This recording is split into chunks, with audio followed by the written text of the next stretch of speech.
ओडिशा कृषि एवं ग्रामीण मजदूर संघ पक्षर मुख्यमंत्री उद्देश्य केन्दुझर जिला घटगां ब्लॉक रे स्थानीय बीडीओ को एक दाबीपत्र प्रदान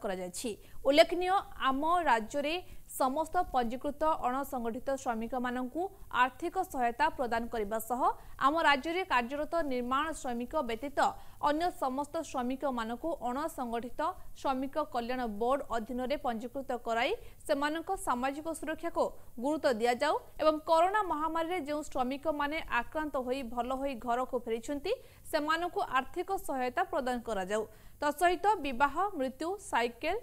शिक्षा प्रस्तुतिकालीन सहायता निमंते पड़ी रही दरखास्त गुड़ी को विचार को नहीं परिचय पत्र और सहायता राशि प्रदान करा जाऊ। अन्य पक्षरे केन्दुझर जिले में एनआरजीएस कार्य जो माने काम करुछंती सेमानकु अन्य जिला तुलन में अधिक पारिश्रम दि जाउछि। राज्य बाहर जो ओडिया प्रवासी माने आसिछंती सेमानकु मध्य एही कार्य नियोजित करा जाउथिबा स्थानीय वीडियो प्रकाश करिछंती। निर्माण श्रमिक मैंने जो अणसंगठित श्रमिक कल्याण बोर्ड आईन रे पंजीकृत कराइला सामान्य जो सामाजिक सुरक्षा से पाई पारि ना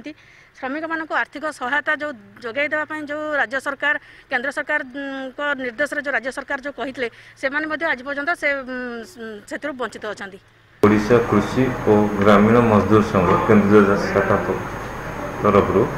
से माननीय मुख्यमंत्री और माननीय प्रधानमंत्री को उद्देश्य 6 दफा दाबीपत्र सी